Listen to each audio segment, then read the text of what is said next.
years, women have come up to me and said some variation of this. I would love nothing more than to do what you did, to drop everything and run and to go on a quest and to travel around the world and find my true self. But I can't because I have A, B, C, D, E obstacles. Yes.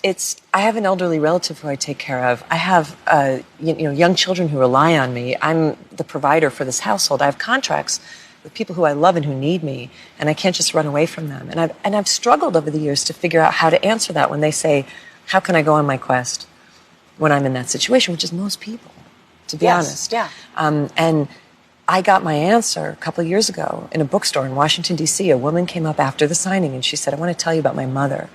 And she told me this story. Do I have time to bring it here? Her story is about her mother, who was Irish Catholic, grew up in a very traditional, restrictive household in the 50s, did what her mother and grandmother and grandmother and grandmother did, got married at 18, had 5 kids in a row. And when the oldest was 10 and the youngest was 2 months, her husband left her and never came back.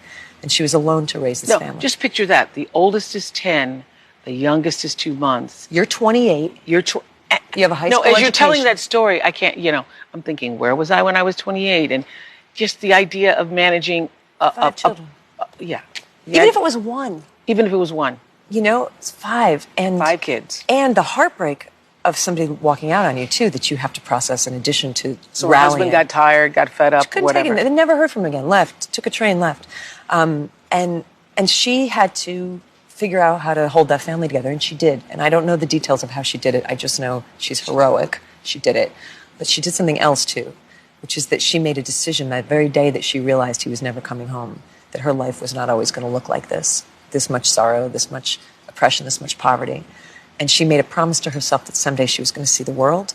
And then she got a coffee can, just a regular, humble, empty coffee can, stuck it in the back of her closet where her kids couldn't see it. And starting on that very day that her husband left her, she put $1 in that coffee can and started a practice every day, $1.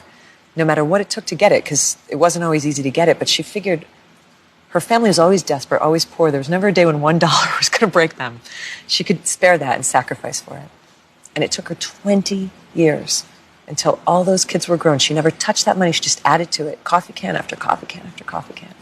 And when the last kid was out of the house, she cashed in the coffee cans. She bought herself a ticket on a freighter ship, and she sailed around the world alone, as she had always promised herself that she would do. So the message of that is, you might not be able to begin your quest today, but you got to get your plan. Get your coffee cans going. Take the long view if you need to. But don't give up on that question in you about the world and your place within the world.